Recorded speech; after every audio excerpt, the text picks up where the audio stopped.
우리에게 주시는 하나님의 말씀은 민수기 20장 22절에서 29절 말씀입니다. 다 함께 일어나셔서 하나님의 말씀을 경청하겠습니다. 이스라엘 자손 곧 온 회중이 가데스를 떠나 호르산에 이르렀더니 여호와께서 에돔 땅 변경 호르산에서 모세와 아론에게 말씀하시니라. 이르시되 아론은 그 조상에게로 돌아가고 내가 이스라엘 자손에게 준 땅에는 들어가지 못하리니 이는 너희가 무리바 물에서 내 말을 거역한 까닭이니라. 너는 아론과 그의 아들 엘르아살을 데리고 호르산에 올라 아론의 옷을 벗겨 그의 아들 엘르아살에게 입히라. 아론은 거기서 죽어 그 조상에게로 돌아가리라. 모세가 여호와의 명령을 따라 그들과 함께 회중의 목전에서 호르산에 오르니라. 모세가 아론의 옷을 벗겨 그의 아들 엘르아살에게 입히매 아론이 그 산 꼭대기에서 죽으니라. 모세와 엘르아살이 산에서 내려오니 온 회중 곧 이스라엘 온 족속이 아론이 죽은 것을 보고 그를 위하여 30일 동안 애곡하였더라. 이것은 하나님의 말씀입니다. 아멘. 나태주 시인을 유명하게 만든 시가 있습니다. 평범한 들풀을 보면서 시인은 단 3문장으로 요약했는데 바로 이것이 그로 하여금 많은 사람에게 귀에 그 이름을 알리게 된 시가 되었습니다. 한번 잠깐 말씀드리겠습니다. 자세히 보아야 예쁘다. 오래 보아야 사랑스럽다. 너도 그렇다. 참 간결한데 참 우리 마음속에 와닿는 거죠. 이름 없는 들풀들, 풀꽃이라는 그런 시입니다. 여러분도 이렇게 너도 그렇다 그럴 때 여러분도 그렇습니다. 근데 별로 안 좋아하시는 것 같아. 자세히 안 봐도 그냥 예뻐야 되는데 자세히 봐야 예쁘다 그러면 이게 무슨 얘기인가 이렇게 보여지죠. 이름 없는 들풀, 들꽃도 그냥 지나칠 수 있지만 자세히 볼 때, 그리고 오래 볼 때 사랑스러워지는 그것이 바로 너다, 이런 표현을 했죠. 이 아론이라는 사람은 모세에게 가려져 있어서 별로 그 이름이나 활약이 우리에게 익숙하지는 않습니다. 조금 부정적인 이미지도 있기 때문에 아론이 어떻게 살았는지를 잘 모릅니다. 그러나 성경을 통해서 자세히 읽어가면 읽어갈수록 묵상할수록 참 이분이 아름다운 인생을 살았다는 생각을 많이 하게 됩니다. 정말 화려하진 않지만 저절로 우리 마음속에 나도 이렇게 살았으면 좋겠다는 그런 마음이 들어갈 때가 참 많습니다. 이 시의 마지막에 너도 그렇다라는 시기처럼 저와 여러분의 삶도 이 땅의 삶을 정리하고 하나님의 부름을 받을 때에 아름답게 살았던 인생이었노라고 그렇게 고백할 수 있고, 또 주변에 우리를 아는 많은 사람들이 정말 그분은 아름답게 살았다고 이야기를 듣고 우리가 이 땅을 떠날 수 있다면 그보다 행복한 인생은 없었을 것입니다. 아론의 인생에 어려움이 없었던 것은 아닙니다. 실패가 없었던 것도 아니었습니다. 사랑하는 아들을 둘을 동시에 잃어버리고 슬픔조차도 표현하지 못하게 하셔서 표현하지 못했던 한 아버지의 마음, 일평생 주인공으로 세워지지 못하고 모세의 그늘에 지냈던 사람이기도 합니다. 그렇지만 그의 일생이 불행하거나 잘못 살았다고 말할 수 없는 것이 그의 삶은 아름답기 때문입니다. 왜냐하면 그의 삶 속에는, 섬기는 그의 삶 속에는 바로 우리의 대제사장 되시는 예수님의 모습을 그의 삶을 통해서 우리는 볼 수 있기 때문입니다. 그렇다면 어떻게 아론이 살았길래 그를 아름다운 인생이라고 이렇게 우리가 묵상할 수 있는가 함께 생각하면서 아론의 삶을 통해 우리의 삶을 다시 돌아보는 그런 시간 되기를 바랍니다. 첫 번째, 아론은 일평생 중보자로 살았습니다. 모세와 백성들 사이에서, 또 하나님과 백성들 사이에서 그는 중보자였습니다. 섬기는 사람이었습니다. 하나님의 모세가 하나님의 부름을 받고 자신은 입이 뻣뻣하고 혀가 둔한 자라서 변명할 때 소개해 준 사람이 이 모세의 형인 아론이었습니다. 그 뒤로부터 아론은 모세의 대변인 역할을 합니다. 출애굽기 4장 16절에 이런 말씀이 있습니다. 그가 너를 대신하여 백성에게 말할 것이니 그는 내 입을 대신할 것이요 너는 그에게 하나님같이 되리라고 말씀합니다. 모세가 하나님 말씀을 받아서 아론에게 이야기하면 아론은 그것이 모세의 이야기가 아니라 하나님께서 하시는 말씀으로 듣고 그것을 백성들에게 전하는 바로 그런 사명을 띠고 세워지는 것입니다. 아론은 모세가 바로 앞에 설 때도 같이 있었습니다. 아론이 모세를 도와서 함께 했던 것을 보게 됩니다. 모세가 민족을 이끌 때에도, 또 새로운 조직을 할 때에도, 재판할 때에도 모세의 곁에 서서 모세를 도왔습니다. 아말렉과의 전쟁에서는 모세를 도와서 훌과 함께 산 위에 올라가서 모세의 기도에 발이 내려오지 않도록 그 팔을 붙잡고 떠받쳐 주었습니다. 모세가 원망과 불평을 들을 때에도 아론이 함께 들었고 모세의 무거운 짐을 함께 져주었던 것입니다. 또한 고라를 비롯한 무리들과 이름 있는 지휘관 250명이 집단 반란을 일으켜서 하나님의 진노하심으로 모두 죽임을 당하게 되었습니다. 이들의 죽음을 본 이스라엘 백성들이 모세와 아론을 원망할 때 하나님 그 백성에게 연명을 내려서 그 백성도 죽이기로 작정하십니다. 그때 그는 자기 향료에 불을 피워가지고 급히 회중에게 가서 그 죄를 속죄하였습니다. 그래서 하나님의 진노가 멈추고 그 백성들은 살게 되었던 것을 보게 됩니다. 마지막까지 모세의 곁에서 제사장으로 그 직무를 감당하면서 모세의 리더십이 살아나고 영향력 있고 능력 있게 하기 위해서 모세를 도왔던 충실한 사람이었습니다. 그가 세상을 떠날 때에 백성들은 이 아론의 역할과 그 가치를 알았습니다. 그래서 온 족속이 30일 동안 예고가였다 그랬는데, 이는 그 당시 문화 속에서 최고의 예우와 아쉬움을 표현한 이 백성들의 마음이었습니다. 그만큼 아론의 삶에 대해서 그들은 이해하고 정말 귀했노라고 생각했던 것을 보게 됩니다. 강준민 목사님이 쓴 무대 뒤에 선 영웅들이라는 책에서 모세의 팔이 내려오지 않도록 붙잡은 것은 하나님의 거대한 역사에 동참한 것으로 모세의 손을 붙잡은 것이 아니라 모세의 손을 잡고 계시는 하나님의 손을 붙잡고 있었다고 그렇게 얘기합니다. 그러면서 하나님의 사람을 돕는 사람, 섬기는 사람은 어떤 사람이어야 하는가, 그 특징을 얘기합니다. 첫째는 그 영적 지도자의 중요성을 잘 알아야 됩니다. 중요성을 알아야 도와줄 수가 있습니다. 그리고 또 하나 있다면 그 영적 지도자가 가까이 두고 싶어하는 사람이 되어야 된다는 것입니다. 그리고 세 번째는 영적 지도자의 필요에 민감하게 반응할 줄 아는 사람이 되어야 그가 섬길 수 있다는 것입니다. 섬기는 자리는 아무나 할 수는 없는 것 같습니다. 한 사람을 섬긴다는 것이 참 어렵습니다. 저를 섬겨주시는, 저를 도와주는 목사님, 우리 이충훈 목사님 계신데 이렇게 볼 때마다 그런 얘기를 합니다. 목사님, 한 사람 섬긴다는 것이 참 어렵습니다. 목사님이 잘 섬겨주셔서 고맙습니다. 그런 얘기를 합니다. 왜냐하면 저도 섬겨본 사람이기 때문에 그 섬김이 얼마나 힘든 것인가 하는 것을 잘 알기 때문입니다. 힘든 것을 마다하지 않고 묵묵히 모세를 도우며 백성들을 섬기고 함께했던 그 아론, 바로 하나님의 그 응답 앞에, 하나님의 그 말씀 앞에 믿음으로 응답하며 섬겼던 그 아론의 생애는 정말 아름다운 삶인 것을 보게 됩니다. 우리는 모두 왕 같은 제사장이라고 주님 말씀합니다. 하나님과 사람 사이에서, 그리고 사람 사이에서 우리는 하나님의 거룩함을 드러내고 증가하고 전달하는 일을 하나님께서 우리에게 맡겨주셨습니다. 내 인생이, 살아간 인생이 내가 지나간 곳에 분란이 진정되고 화목하게 되고 하나님으로부터 멀어졌던 사람이 나를 만나면서 하나님께 더 가까이 나가고, 또 다툼과 분열이 있었던 곳에 내가 지나갈 때 우리에게 주신 화목케 하는 직책을 통해서 그곳에 평안이 있고 기쁨이 있고 감사가 회복되는 그런 인생을 우리가 산다면 정말 의미 있는 인생일 겁니다. 내가 갈 때마다 분란이 일어납니다.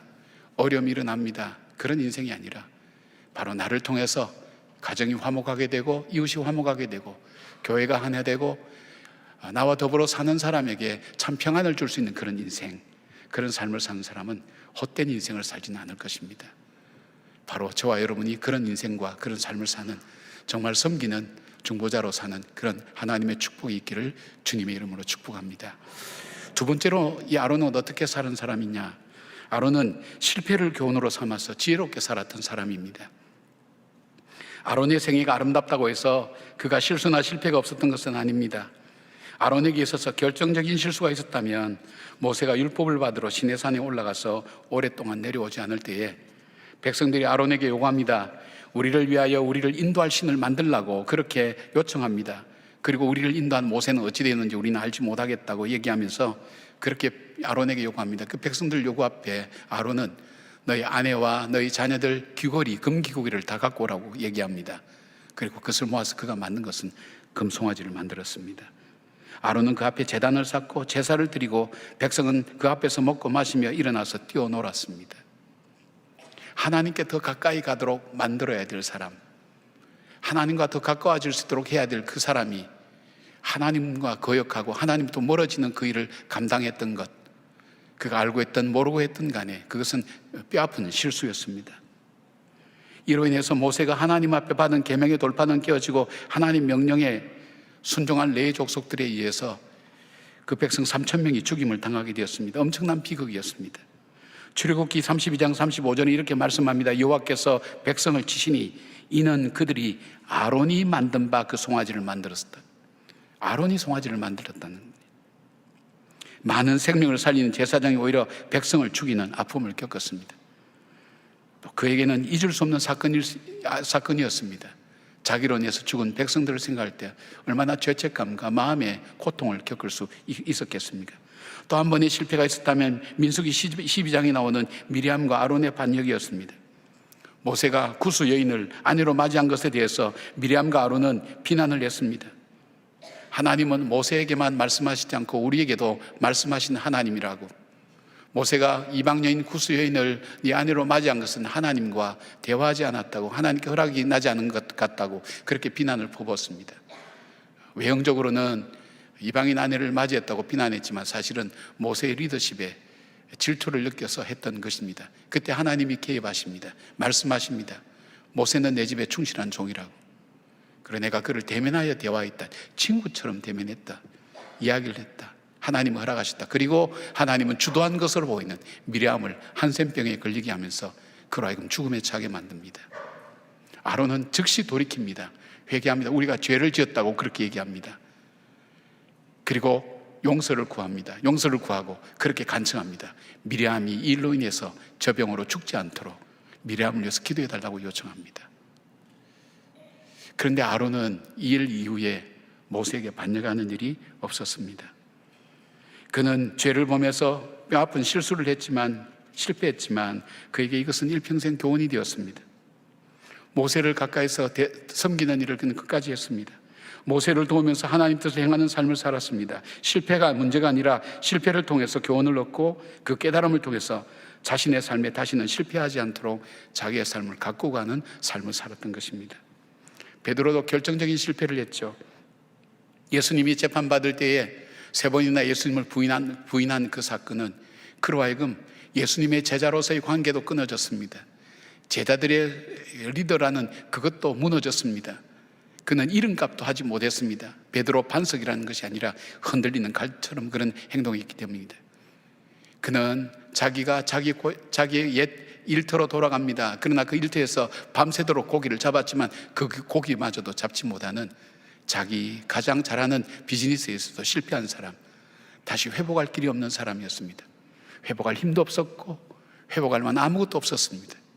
주님이 그 베드로를 찾아갑니다. 바닷가로 찾아갑니다. 네가 나를 사랑하느냐? 주님은 3번이나 질문하시고 베드로의 마음을 회복시켜 주시고 다시 이렇게 세워 주십니다. 이 사건은 베드로에게 잊을 수 없는 사건이었습니다. 내려오는 이야기에 하면 베드로는 닭 울 때마다 그는 눈물을 흘리며 아파했다고 그렇게 전해지고 있습니다. 베드로는 그 다음에 어떻게 살았습니까? 그는 정말로 초대교회의 바위처럼 초석을 놓는 사람이 되었습니다.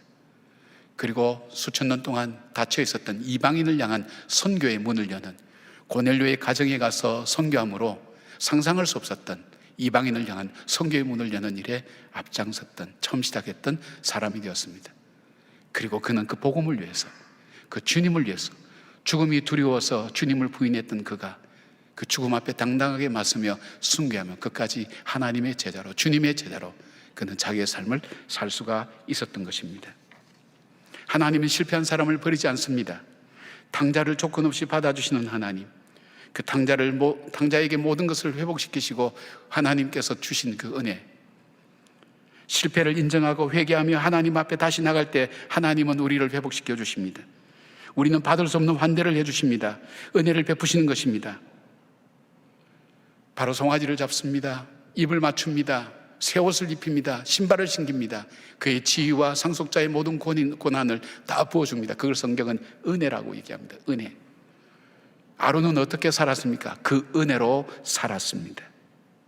하나님이 회복시키시는 그 은혜로 살았습니다. 실패가 자기 인생을 망하게 한 것이 아니라 실패가 자기의 삶을 하나님 앞에 온전히 설 수 있도록 만들었습니다. 그 교훈을 삼아서 살아가는 사람, 하나님의 그 은혜 가운데 살아갔던 사람, 우리의 인생이 은혜 가운데 살아간다면 우리의 단단한 마음과 굳어진 마음은 부드러워질 것입니다. 방향을 잡지 못하는 방황한 우리 마음속에 우리 인생의 방향이 바로 잡힐 것입니다. 삶의 목표가 건강하게 세워질 것입니다. 그리고 주께서 오늘도 내게 주신 그 은혜로 인하여 우리 속에 감사가 다시금 회복되고 주님을 향한 사랑의 마음이 다시 회복되는 것, 이 모든 것이 은혜입니다. 이 은혜로 살아갈 수 있다면 우리 인생은 결코 후회함이 없을 겁니다. 우리는 인생 속에 실패할 때도 있습니다. 실수할 수도 있습니다. 그것이 어떤 큰 어려움이 되어서 나의 마음속에 죄책감으로 남을 수도 있습니다. 그러나 거기서 머물지 말기를 바랍니다. 계속 반복하지 말기를 바랍니다. 아론처럼 그 실패와 실수가 자기를 잡는 덫이 아니라 자기를 새롭게 성장시키는 삶의 방향이 되고 하나님의 은혜를 은혜로 알며 살아가는 그 인생이 될 때에 우리는 인생을 살아갈 때 결코 후회함이 없는 인생이 될 것입니다. 은혜가 떠난 자리는 지옥이 됩니다. 그러나 은혜가 있는 자리는 어떤 상황 속에서도 그 마음의 평안을 잃지 않습니다. 감사를 잃지 않습니다. 그리고 믿음으로 하나님을 의지하며 걸어갈 수 있고 감사하며 주의 사랑을 찬양하며 걸어갈 수 있는 것, 바로 은혜가 그 속에 충만할 때입니다. 아론은 그 은혜의 맛을 알았던 사람입니다. 여러분, 사랑하는 여러분, 실패했으나 하나님께로 돌아가는 삶은 아름다운 인생을 사는 길입니다. 하나님께서 다시 시작하는 은혜를 주셨고 우리에게 새롭게 시작할 은혜를 주셨습니다. 어제 실패했다 할지라도 오늘 포기하자고 낙심하지 않고 우리를 받아주시고 용납해 주시고 새롭게 시작할 수 있는 기회를 주신 그 하나님 앞으로 돌아갈 때에 그 실패를 통해서 우리는 더욱더 단단해지고 바른 방향으로 믿음 안에서 걸어갈 줄 믿습니다. 실패 앞에 주저앉지 말기를 바랍니다. 주님께로 돌아가시기를 바랍니다. 은혜를 알고 은혜 가운데 살아가는 하나님 은혜가 저와 여러분 가운데 충만하기를 축복합니다. 세 번째로 아론은 어떻게 살았습니까? 그는 다음 세대를 준비하는 삶을 살았습니다. 아론이 하나님께서 무리바에서 하나님 말씀을 거역한 일로 가나안 땅에 들어가지 못할 것이라고 말씀하셨습니다. 그런데 하나님께서 호르산에 가까이 이르렀을 때에 하나님께서는 모세와 아론 그리고 아론의 아들 엘라살과 함께 호르산에 오르라고 그렇게 말씀합니다. 그리고 여기에서 하나님은 아론의 옷을 벗겨서, 그 제사장의 옷을 벗겨서 그 아들 엘라살에게 입힙니다. 아론의 모든 신분을 이제 그 엘리야살에게 위임하는 겁니다. 그리고 엘리야살이 그 자기의 옷을 입고 하나님 앞에 섰을 때에 아버지 아론의 마음은 어땠을까요? 가나안 땅에 못 들어간다는 말씀은 들었기 때문에 알았겠지만 이 호르산에 왔을 때 자기의 삶이 여기서 끝난다고 생각할 때 어떤 심정이었을까요? 그러나 자기 대신 그 아들 엘리야살이 하나님께서 이 광야 시대를 넘어서 가나안 시대에도 여전히 하나님을 섬기는 그 자리가 될 수 있도록 세워졌을 때 그 마음이 어떨까요? 우리가 이 땅을 떠날 때 우리의 자녀들이 내가 수고했던 것이 헛되지 않고 하나님께서 그 일을 통해서 펼쳐가시는 귀중한 사역들을 볼 때 얼마나 마음에 기쁨이 있겠습니까? 엘라살이 자기를 이어 제사장 옷을 입은 자기 아들 엘리야살을 볼 때 만감이 교차했을 것입니다. 그것은 뭐냐면 지금부터 40년 전에 하나님께서 시내산에서 율법을 주시고 그리고 자기를 제사장으로 세우셨을 때에 자기 아들도 제사장으로 세우셨습니다. 그런데 장남 나답과 아비후가 하나님께서 명령하지 않은 다른 불을 사용함으로 여호와 앞에 분향할 때에 불이 여호와 앞에서 나와서 그들을 죽게 만들었습니다. 그들을 이어서 엘라살과 이다말에게 제사장의 사역을 감당하도록 했습니다. 하나님은 두 아들의 죽음 앞에 슬퍼하게도 하지 않았습니다. 그것을 그냥 받아들이겠습니다.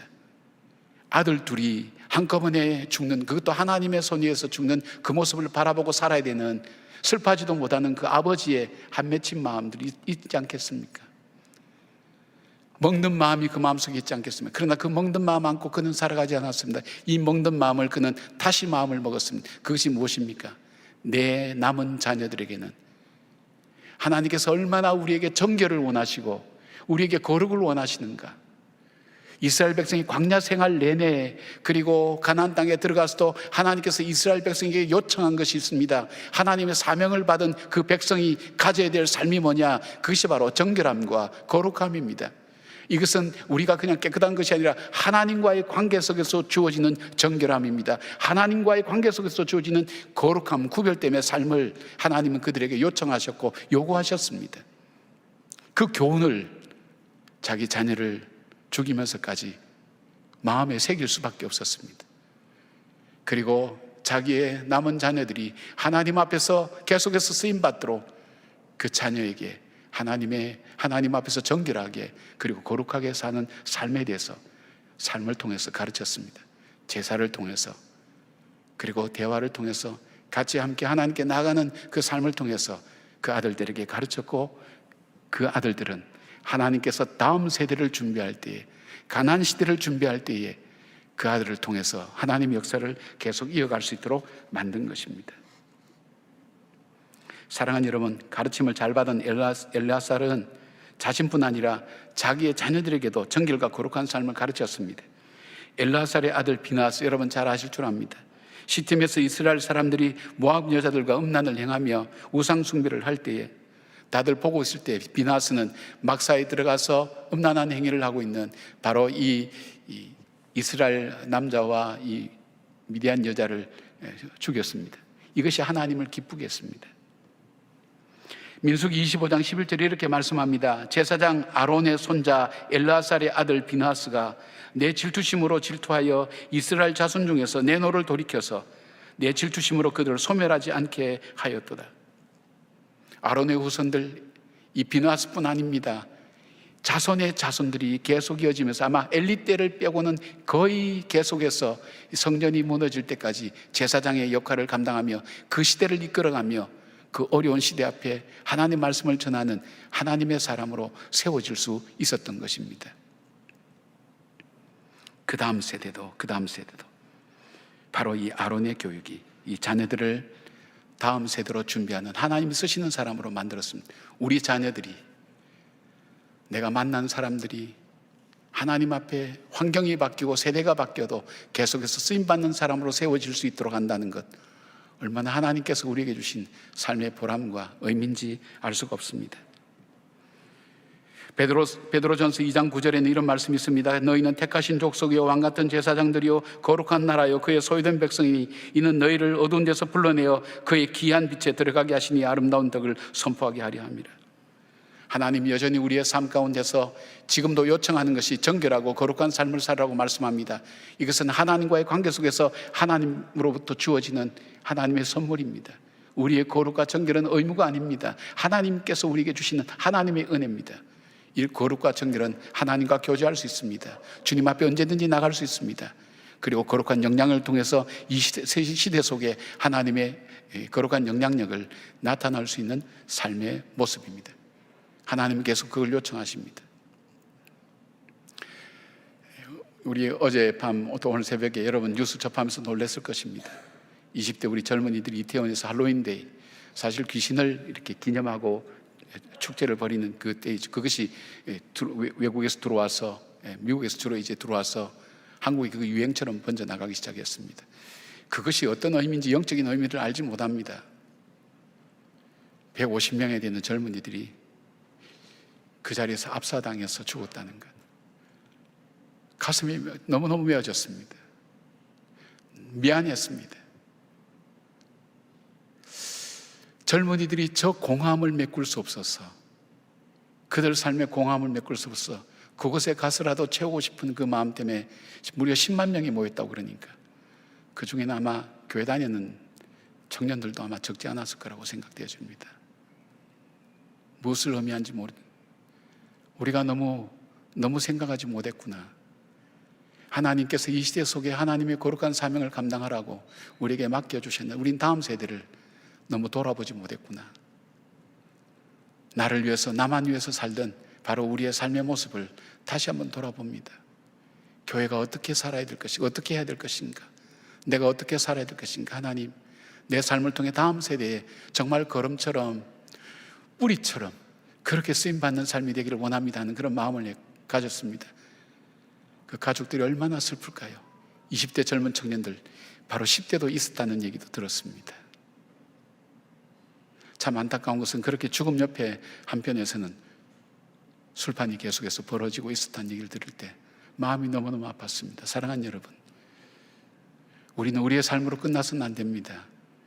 우리의 삶이 다음 세대에게 거룩한 영향력을 나누어줄 수 있어야 됩니다. 교회 통계도 나왔습니다.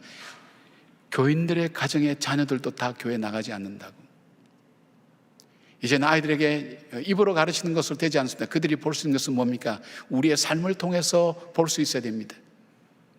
여러분들은 여러분의 어려운 시절마다 어쩌면 그 부모님들이 기도했던, 하나님께 엎드렸던, 하나님의 교회에서 그들이 함께 주님으로부터 받았던 그 위로와 그 삶을 바라보면서 우리는 자라지 않았습니까? 많은 경우 그런 경우에는 그것 때문에 우리가 세상 길로 가다가도 돌이켜서 그 어머니의 기도, 아버지의 섬김을 통해서 우리는 다시 돌아올 수 있지 않았습니까? 지금 우리의 자녀들은 우리에게 무엇을 보고 있을까요? 그들이 나의 모습을 보며 그들이 고난과 시련에 다가올 때 내가 하나님 앞에 엎드리고 주님 앞에 매달린 것처럼 그들도 그럴 수 있을까요? 우리에게 맡겨주신 그 자녀들을, 다음 세대를 위해 우리가 무엇을 해야 될 것인가? 유대인의 가정교육은 많은 나라에서 관심을 갖고 연구하고 있습니다. 홍익희 전 세종대 교수는 자타가 공인하는 유대인 전문가지요. 그는 어느 어떤 대담에서 유대인의 힘은 교육에서 나온다고 말합니다. 유대인 부부가 결혼하면 1년은 집안 살림과 경제를 여자가 책임집니다. 남자는 히브리 학교에 들어가서 공부를 합니다. 거기서 유대 전통과 유대교에 대해서 배운다고 합니다. 아빠가 아이에게 그걸 가르쳐야 하니까 아빠가 먼저 공부하는 것입니다. 그리고 교육은 밥상머리에서 이루어집니다. 유대인 아빠는 아이의 성인식 전까지 절대 밖에서 저녁 외식을 하지 않습니다. 반드시 집에 와서 아이와 함께 저녁 식사를 하면서 이야기를 나눕니다. 하나님의 이야기, 자기 조상들의 이야기, 아빠가 경험한 이야기. 이때 아빠는 답을 주지 않고 주로 질문을 던집니다. 아이가 스스로 생각하게 만듭니다. 그것이 끝이 아닙니다. 아이가 잠을 잘 때 그 베갯머리에서 꼭 15분 이상 책을 읽어줍니다. 글자를 모를 때도 말입니다. 이 때문에 보통의 아이들이 그 당시에 800 내지 900단어의 그 어휘를 인지할 수 있다면 유대인의 이 교육을 받은 자녀들은 1500단어 이상을 인지한다고 합니다. 밥상머리와 베갯머리의 교육 덕분입니다. 아론이 제사를 통해 자녀들을 교육한 것처럼 자기 삶을 통해 자녀에게 정말 중요한 것이 무엇인지를 가르친 것처럼 우리는 우리의 삶을 통해 자녀를 가르칠 수 있는 통로가 무엇이 있을까요? 예배가 아니겠습니까? 하나님 앞에 온전히 드리는 예배, 예배를 소중히 여기는 그 모습을 바라보며 우리의 자녀들도 같이 귀하게 여기지 않을까요? 그들이 혹 하나님을 떠났다 할지라도 공부하고 어려운 일을 만날 때 그 탕자처럼 아버지 집을 기억해내며 아버지를 기억하며 어머니를 기억하며 그들이 돌아올 수 있지 않을까요? 오늘 우리의 삶은 그러한지요? 지난 우리가 새벽기도 하면서 참 귀했던 모습을 봤습니다. 하나는 연세 많으신 어른들이 그 힘든 몸을 이끌고 기도의 자리를 지키기 위해서 나오시는 모습들, 너무나 귀한 모습입니다. 또한 젊은 부부들이 갓난아이나 큰아이, 조금 큰 아이를 깨워서 그들을 안고 와서 함께 예배를 드리고 저 밑에 식당에서 함께 아침을 나누면서 대화하고 아이들은 뛰어노는 모습 볼 때 아름답다고 생각했습니다. 저들이 아빠 엄마가 만들어준 신앙의 영적 추억을 기억하면서 교회 와서, 저도 어릴 때 교회 가서 들었던 말씀은 기억이 안 나요. 교회에서 빵 먹은 것만 생각나요. 그렇게 해서 신앙생활 시작한 분들 많습니다. 그런 기억들이 저로 하여금 하나님 앞으로 더 가까이 가게 하는 중요한 길이 되었습니다. 바로 오늘 저와 여러분들이 다음 세대를 위해 오늘을 살아야 됩니다. 나로서 내 삶이 끝나는 게 아니라, 내 신앙이 끝나는 것이 아니라 더 가치고 복된 삶을 살기 위해서 나는 오늘 어떻게 살아야 될 것인가. 우리는 일제 가운데서도, 그 압박 가운데서도 신앙으로 살았던 그 선조의 귀한 유산을 가지고 오늘 여기까지 풍요로움을 누리게 되었습니다. 6.25 전쟁이라는 전쟁의 아픔을 딛고 폐허 속에서 열심히 성실하게 살았던 그 부모님들의 수고 덕분에 우리 넉넉함을 누렸습니다. 우리 속에 어느새 그 전쟁의 기억들, 그 아픔들, 그것이 우리에게 새로운 교훈이 아니라 우리에게 상처가 돼서 남아있도록 해서는 되지 않습니다. 그것을 통해서 오늘 우리가 앞으로 나가고 잊지 말아야 될 기억들을 가지고 하나님 주신 그 은혜를 기억하며 나가는 그런 삶을 살아야 될 것입니다. 사랑하는 여러분, 실패하셨다고 생각하셨습니까? 자녀 교육에 나는 이미 실패했다고 생각하십니까? 아닙니다. 지금이라도 돌이키시길 바랍니다. 하나님 앞에 나가십시다. 내 자녀를 위하여 하나님께 올려드리십시다. 나는 자녀를 바꿀 수 없지만 하나님은 자녀를 바꿀 수가 있습니다. 내 손자 손녀를 바꿀 수가 있습니다. 그들을 새롭게 하나님 앞에 세워나가는 다음 세대의 일꾼으로 세워나갈 수 있습니다. 하나님께 쓰시는 일꾼으로 만들어갈 때에 우리는 결코 후회함이 없는 그런 인생이 될 것입니다. 연세 드셔서 참 안타까운 것은 자녀들이 참 어렵게 되었을 때 그것보다 안타까운 일은 없습니다. 우리의 자녀들이 아름답게 세워지고 우리가 이 땅을 떠난 날 하나님께서 그 자녀를 쓰셔서 하나님의 역사 무대에 아름답게 세워지는 것을 볼 때에 우리는 참으로 기쁨으로 하나님 나라에 입성할 수 있을 것입니다. 아름다운 인생, 여러분 그 인생은 어떻게 살아야 되나요? 섬기는 삶, 주님께서 우리에게 내가 섬김을 받으러 온 것이 아니라 섬기러 왔다고 말씀하시는 그 말씀처럼 주님의 모습을 닮아가는 그 모습, 그리고 그 섬김을 통해서 내가 지나간 곳마다, 내가 살았던 흔적마다 하나님의 역사가 일어나고 주의 평강이 역사하는 그런 인생들, 그리고 실패를 상처로만 안고 있는 것이 아니라 그 실패를 통해서 나에게 새로운 교훈으로, 내 삶 속에 새로운 교훈으로 내 가슴에 남겨놓고 우리를 회복시키시는 그 주님 앞에 다시 살아가는 삶의 모습들, 그리고 나의 삶만이 아니라 내 이후의 삶, 다음 세대를 위해서 오늘 내 삶을 하나님 앞에서 다시 결단하고 살아가는 그 삶이 될 때 우리는 결코 후회하지 않는 인생이 될 것입니다. 아름다운 인생 함께 사는 우리 모두가 되기를 주님의 이름으로 축복합니다. 기도하겠습니다. 아버지 고맙습니다. 아론을 통해서 우리에게 주신 하나님의 말씀을 듣습니다. 아론을 통해서 역사하셨던 주님, 다음 세대를 준비시켜 주시고 그 후손의 후손들을 통해서 하나님의 거룩한 역사를 이어갔던 일들을 저희들이 기억하며 우리의 자녀손들이 하나님 앞에서 그 시대마다 아름답게 쓰임받는 귀한 주님의 일꾼으로 세워질 수 있도록 오늘 우리의 삶 속에 우리의 기도와 우리의 삶이 하나님 앞에 아름답게 드려지는 예배와 헌신이 되게 하여 주시옵소서. 지치고 힘든 주의 자녀들 위해 하나님 새 힘을 부어주시옵고 주께서 복되게 쓰시는 인생이 될 수 있도록 주님 역사하여 주시옵소서. 예수님 이름으로 기도드리옵나이다. 아멘.